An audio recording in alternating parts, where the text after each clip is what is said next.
What is good, everybody? Welcome to another Gold Standard podcast, the OG Gold Standard podcast. I'm Rob Stats Guerrera. He's Levin Black. It's Thursday, Levin, and this is our last show before training camp begins in earnest next week. Thank God. Praise Allah. However you want to say it, I'm on board. I'm not a big prayer, but I'm praying now because I'm spent. We made it through the dark times, man. You said that last time, and I said no, we're not through the dark times because we got a training camp of Darnold versus Lance coming.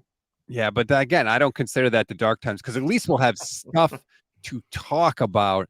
Not it's just there's not much happening between the end of mini camp and the start of training camp. Although I did send you a little thing the other day, we did see some actual video evidence of Trey Lance working out with teammates in the offseason. It was Tay Martin, I think, was a receiver that he was throwing to at TCU of all places. So not, Lance has gotten around this offseason. He's had multiple videos from different states. Would like to see somebody throwing with Debo and Ayuk, like, even if it was Darnold, like somebody. What the hell is Sam Darnold doing that he can't organize some workouts? It is weird that Ayuk, like we've always seen, every year we've seen Ayuk off-season stuff, and we know he was at least tight with Lance going into last year, and we haven't seen any of that. Yeah, I don't know. Maybe they did it and they didn't videotape it. That's a thing too. You're free to. It very well could be because they don't want any statement people trying to make statements out of. Oh, look, he worked out with Lance. True. Maybe. We'd have no way of knowing. But I hope that's going on. Like, I don't care if they videotape it or not. Just work together, get better. But anyway, they won't have to do the secret clandestine workouts next week because it'll be training camp. They'll be on the field. We'll have video. We'll have press conferences. We'll have all that stuff for you. So that's going to be very, very fun. On today's show, I want to get into a little bit of this running back quote unquote controversy, because a lot of people are shedding a lot of tears for running backs around the league. Saquon Barkley saying he might hold out. And I think Niner fans are confusing my position on this, frankly. I want to say, for the record, I want every player to get paid. It's not my money. I want every player to get paid. They all deserve to get paid. They deserve more than they're getting. They're destroying their body out there on the field every single week. No more than that position, too, in that regard. Especially. But teams have no reason to pay running backs because of the CBA and how it's set up, especially if you draft a guy in the first round. They've got you for 7 years, 4 years of your contract, the 5th year option, and 2 franchise years. That's it.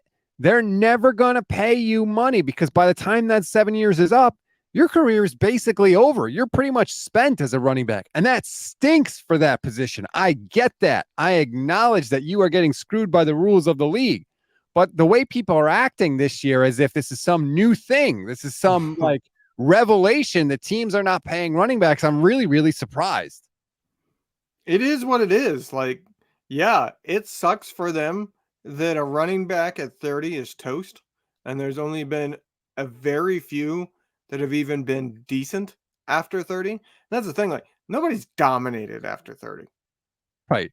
Like, it's not like, oh, a few of the really good ones still remain really good, like you see of wide receivers, right after 30. No, some of them have been able to produce somewhat, but they're not dominant. They're not league leaders. They're not true, I would say, difference makers. Like, I love Frank Gore. Was he a difference maker after 30? No, but he did compile a lot of yards. So it is what it is. Like, you can't blame the teams for getting smart about it. And that's what this is to me. Exactly. Yes, it sucks for them. But the simple fact is the amount of, well, let's compare it to I think the best way to do it is compare it to other positions. Compared to other positions, running backs that get paid huge top of the market deals, second contract, don't live up to that contract a heck of a lot more than other positions. I guarantee if you compile all that data, it will be borne out because so many of them get hurt during the second contract. And even the ones who don't get hurt, like Zeke Elliott, they fall off.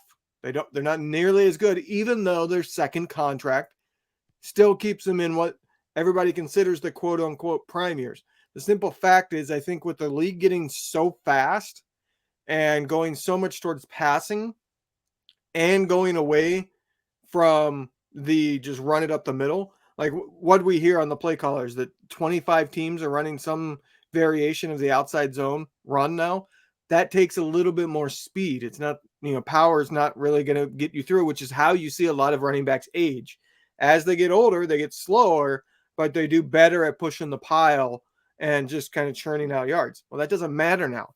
So I would argue the prime for running backs ends at 27. And then you get a couple years of them tailing off, right? Like I think that's borne out by the statistics. At 27, that's when running backs start to tail off. So you can't blame teams for saying, well, I don't want to pay that guy their 25, 26, 27, 28, 29 age years. It's different. It just sucks for them because you can't make a special rule. Oh, if you draft all these other, I've seen some people put this out there, so I'm going to go there. Some people said, well, make running backs only be 2 years on the rookie. Okay, so you want no running back drafted before the 5th round? Because that's what will happen. Teams aren't going to then draft running back high if they only get them for 2 years, right? Because it matters how many years of control you have.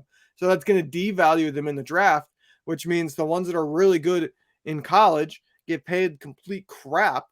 And then only if they are able to convince the team to pay them big money in their second contract do they suddenly get paid. Nobody wants that. That's not a good solution.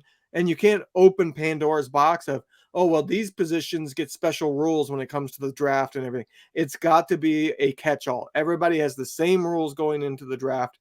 And it just means that there's going to be 1 or 2 positions that are disadvantaged due to it. And the running back is by far the biggest one. Christian McCaffrey chimed in on Saquon Barkley and Josh Jacobs and Tony Pollard, the franchise running backs, not getting paid. He said, this is criminal. 3 of the best players in the entire league, regardless of position, which he's wrong. Sorry, Christian. They're not, especially Saquon Barkley. No. Saquon has had 2 bad years out of the last 3. I think two out of his last 3 years, he averaged less than 4 yards carry. Yes, there's a lot of potential there, but he hasn't shown it. Tony Pollard, I would say the person he compares to on the other side or a different position is somebody like Brandon Ayuk, somebody that everybody thinks is really, really good, but hasn't had the opportunity to get the volume to go crazy and be a league leader. Pollard had a really good year last year, so you would think him being the primary back this year, he's going to have some dominant year. But the fact is, he's only had 1 pretty good year. The only one that I think has a solid argument is Josh Jacobs, because he just led the league and had the best year, I would argue, of any of the running backs last year.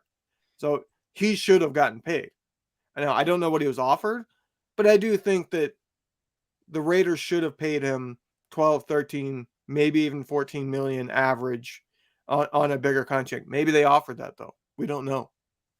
It's not going to happen. Maybe what you can do is put a rule that you can't franchise tag a running back. That'd be interesting. But here's the thing. Franchise tag should go away, period. Anyways. It's never going to happen because the owners won't allow it. But it is a complete BS rule. Yes, it is. Yes. It does not belong. That's why guys like this can't get their prime contracts. Because teams know, I can draft you. I get 4, maybe 5 years if you were in the first round. Plus, then I can franchise you. And guess what? At running back, that number has come down so low that you could, I think, see teams do 2 years of a franchise and not shed a tear, because that second year is only going to be going up to 14, 15 million.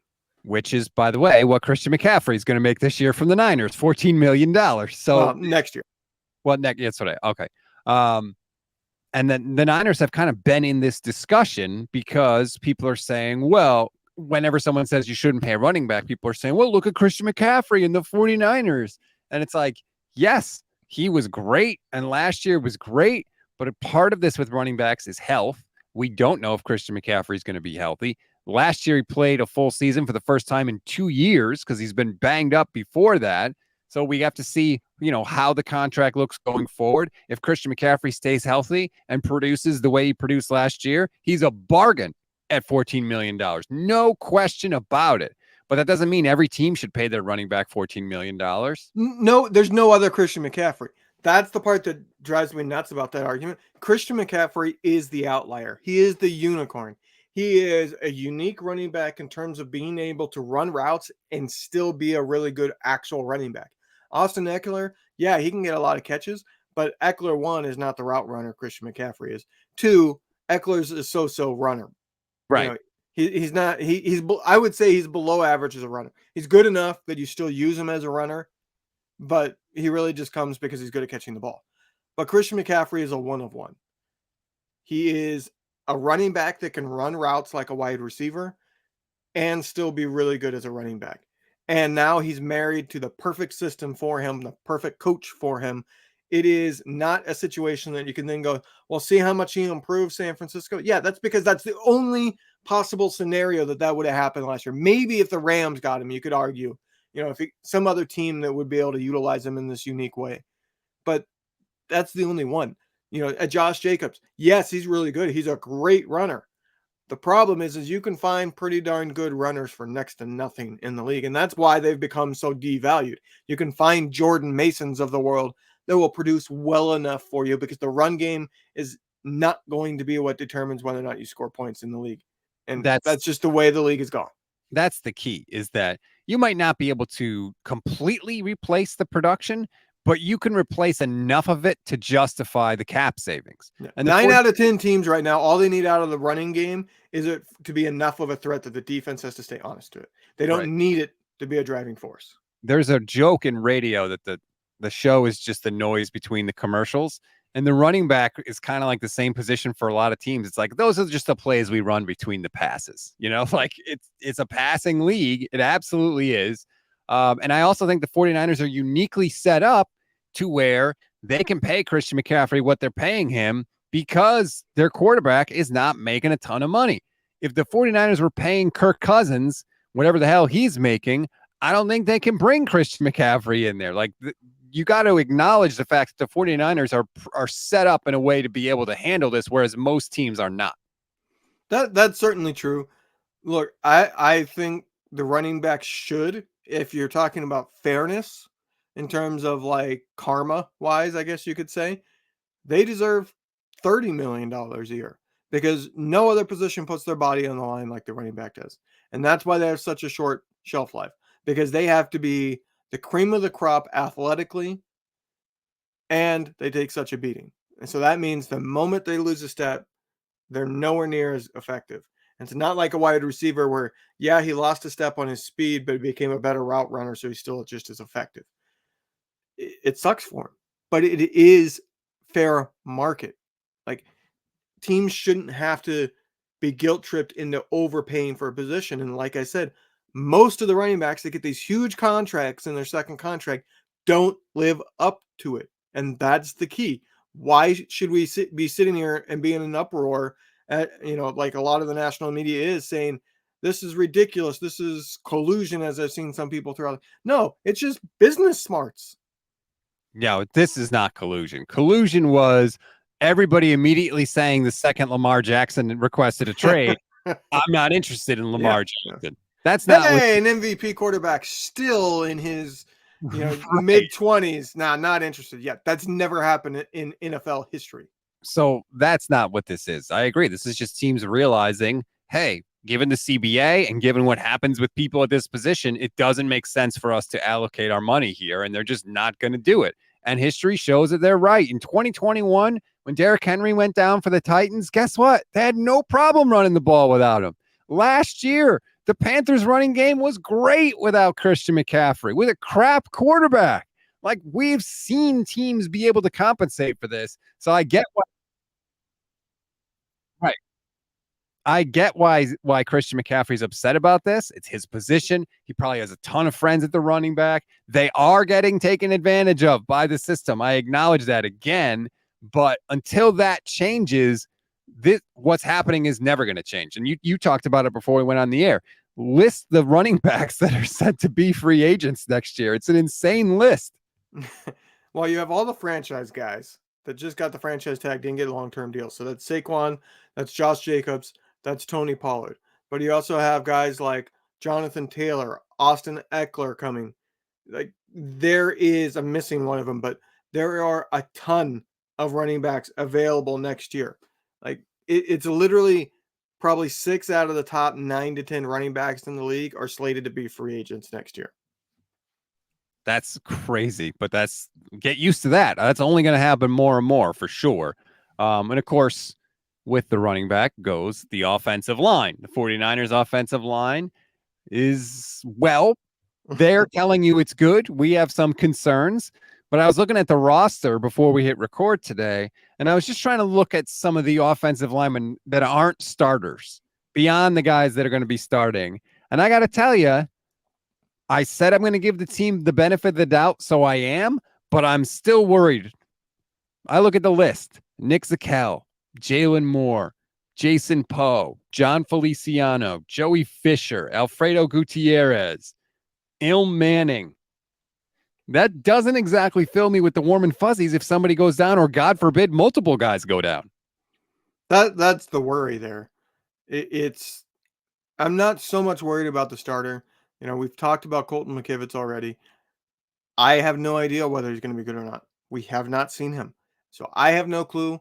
But at this point, I think the team has earned the benefit of the doubt. If they believe in somebody so much to be the starter that they literally did not address the position in the offseason and let the incumbent leave in free agency, I'm going to trust that. But the backups, I don't like the backups. There's no like veteran there that like, okay, I know that guy could come in and at least hold it down for a couple games. No clue. They're all unproven. And in some cases, like Jalen Moore, the little bit that we saw was not good to be nice. So yeah, that was extremely worrisome. very Now, susceptible to an injury. One injury, and we might have an Achilles heel. I was worried about Brendel last year big time, and he ended up playing to the level of a Pro Bowl alternate. So, like we said, like they have earned a little trust, but I am worried. I think they think that Feliciano is like that veteran guy that can hold things over for a few games. He's played a bunch of positions and stuff, but if the Giants didn't want him, like, what does that tell you? Like, oh, all of a sudden he'll be fine. I'm worried. They're telling you they're good. They've earned a little benefit of the doubt. So right now I'm going to assume they're right. Whereas last year I was screaming about how, throw the red flags up about the offensive line, and I was wrong. So I'm not going to do that this year. But I just hope they're right. That's all I'm going to say. I just hope for no injuries. They'll be fine if there's no injuries. Now, most teams have an injury somewhere on the offensive line, so it's not exactly a good bet to be making, but I think they will be just fine. It will not hold them back if there's no injuries. If there's an injury anywhere on that offensive line, center, guard, or tackle, I'm going to be stressing until somebody proves me otherwise, proves that I don't need to be stressing.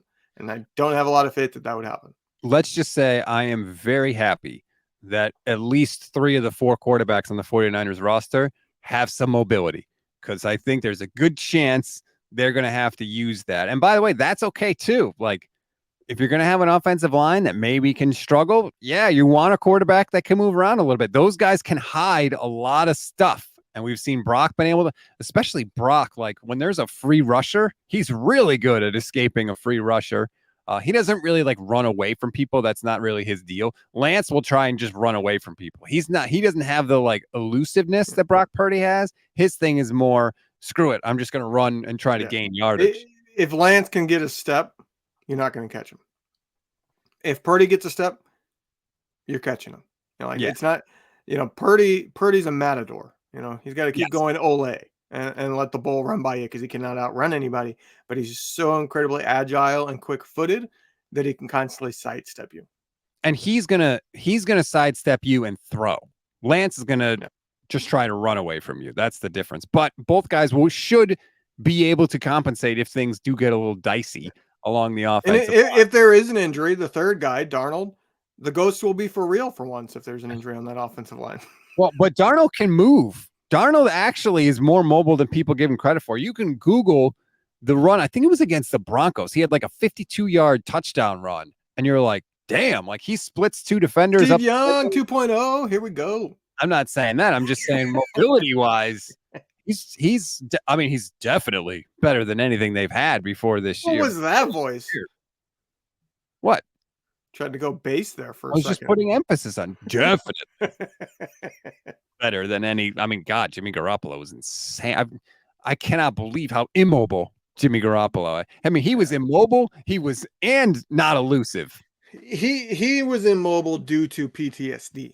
Let's be honest, because he was not immobile in the little bit that we saw prior to his knee injury. But then he Yeah. got injured on a scramble, and that messed with his head. That's when you saw the happy feet go crazy.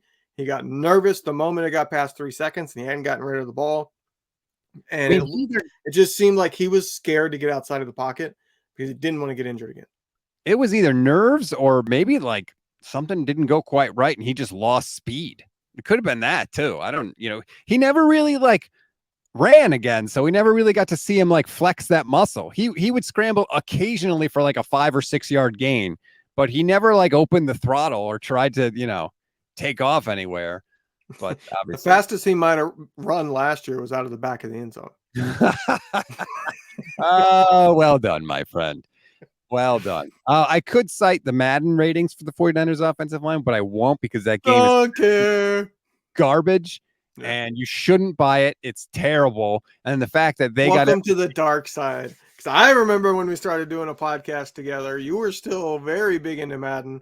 I was huge into Madden for years. Like I played the crap out of that in high school and college. But it turned bad really, really quickly. I remember, I think the last copy I bought was the Barry Sanders one, where they did the wow. throwback to Barry Sanders, because it just became crap.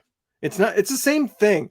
The whole problem is, I'll talk about Madden in this regard. I don't care about the ratings whatsoever. But in terms of the game, I think it went bad when they had the dang Madden leagues come about, because they started making the game to suit the pros rather than the average Joe.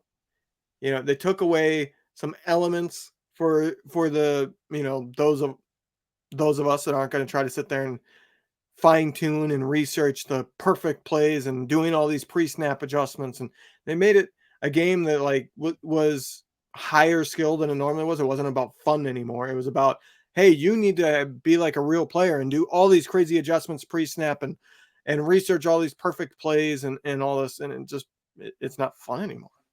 To me, it went downhill once EA Sports got the exclusive licensing to have. That's when it stopped players. changing. Right. It got because they had no competition at that point, so they had no reason to make it any better. Yeah, it was a bullshit contract.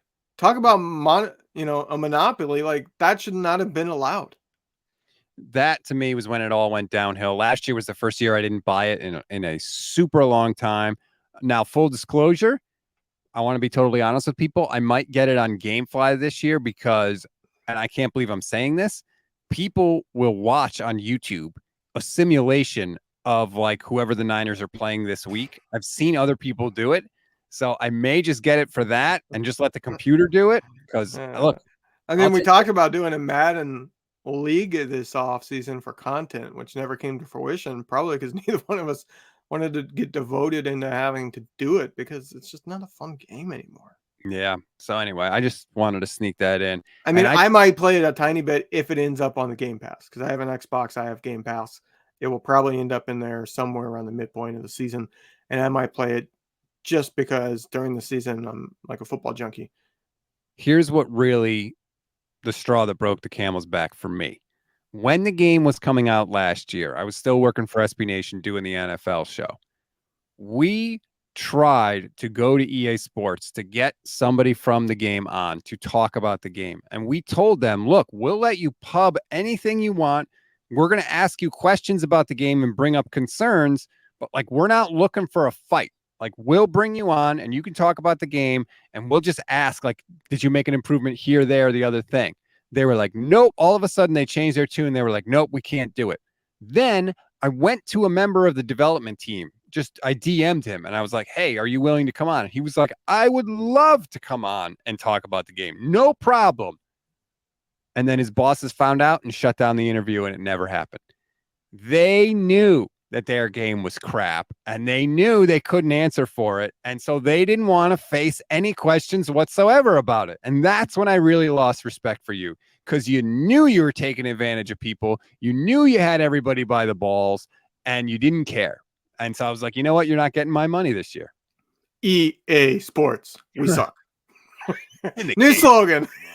That's the best part of it, man. I used to love watching, like I would hear that and then they would do like the introductory video. I would look forward to it every year, like get all pumped up. Now, no, not so much. Yeah, Anyway, they came to Purdue's campus one time when I was in high school to do like an EA Sports, competition, because they were doing a nationwide search for the new EA Sports guy okay. back then. So they were going to like college campuses to try to find somebody. And then, if I remember correctly, if you were chosen by the select few campuses they went to, it was going to be on the college football edition to where you could have your voice be for a special copy that had, that team. You know how there was one year where they came out where they were like maybe a dozen to 20 teams or so that you could get a copy of it that the cover was your team. Oh, yeah. One year I printed out when Favre was on the cover and then he ended up going to the Jets. I printed out a picture of him in the Jets uniform and put it in the little sleeve so my Madden cover would be accurate. Like I was into it, man. Now, not so much. Anyway, I just wanted to sneak that in because they suck. And I don't like when people can take advantage of other people, especially because of a friggin' monopoly. Yeah, it's almost like Sunday Ticket. Oh, boy. Here we go. I paid. You did. You signed. I gotta watch the games, and I can't. When I'm not home, I can't watch on illegal streams. Put it that way. Hint, hint, wink, wink. So I need a legal way of watching for when I'm not at home. All right. Well, you don't have. You know what I mean. I'm not going to make you disclose anything you don't want to disclose. A lot of people get mad at us for that, by the way. They think that we should share. All I'm saying is they're not that hard to find, people. Just put in. No, they're really not. Like, I did do that when I was in college because I was broke. I didn't have Sunday Ticket, and that's how I watched the games. But back then, it was like searching endlessly in message boards. Somebody would post a link, and it'd be good for like 2 minutes, and you'd have to click it quick and get in there because then it would like get shut down. Somehow they would stop the link from working, and then you would be able to watch. And then normally it would be like you get maybe a quarter, maybe a half, and then all of a sudden that link would get shut down, and you would have to go find a new one. They're out there. Now it's easy because certain people found places to host their website at that the U.S. cannot come for them. Put it that way. That's how it works. Mm-hmm. And that's all we're going to say about that. And actually, that's all we're going to have for this week because Levin and I just did an episode on Tuesday all about our reaction to the Play Callers podcast. So if you want more Rob and Levin, go to the Tuesday show. Of course they do. What do you mean if? That's true. Why wouldn't you? I mean, let's be honest. I think I talk more in that other one too, so it's even better. But you can go check that out. It's on YouTube, on our YouTube page, youtube.com/Gold Standard Network. Like and subscribe to that, by the way. Please, by the way, rate, review, and follow the Gold Standard Podcast Network. We have not gotten reviews. If you want to support the show and you want the show to continue, we need you to leave reviews. Reviews are how we get higher up on the charts. Reviews are how companies promote the podcast. It's not always the most downloads. It's reviews. If we start getting a ton of ratings and reviews, we're going to go up in the charts. More people will find us. So please, please, please support us. You've done it before in the past. That we were in the top 30, I think, last year of all friggin' football podcasts. So you've done it before, and we are so grateful for it. Please, please, please do it again. Levin, enough this week. Twice is enough. I need to go 7 days without speaking to you. You looking forward to talking to Michelle? Get a change of pace? Yes, always. What are you guys going to talk about? You finished your tight ends? She won't do kickers? I know. I'm working on her for the kickers. Don't worry. We'll have plenty of good stuff. Kickers is a 2-minute show. Get Justin Tucker if you've already filled out pretty much the rest of your roster and he's somehow still there. Other than that, good luck. Justin they come and go. Justin Tucker has actually never been the top scorer at kicker. Is that not weird? Even though he's the best kicker in the league. It's not weird because, I mean, anybody that watches football knows kicking opportunities are not dependent on the kicker. And that's what determines who the best is. I mean, David Akers made a record number of field goals on the 49ers because they could never finish a dang drive. And then what happened the next year? The wheels fell off and he was garbage. And they got to the Super Bowl. And then he missed the kick in the Super Bowl and got bailed out on a bad call. Anyway, deep breaths. David Akers is gone. Hopefully we're not saying the same thing about Jake Moody. There we go. I was going to say, I can't even remember his name. Anyway, enjoy your week, everybody.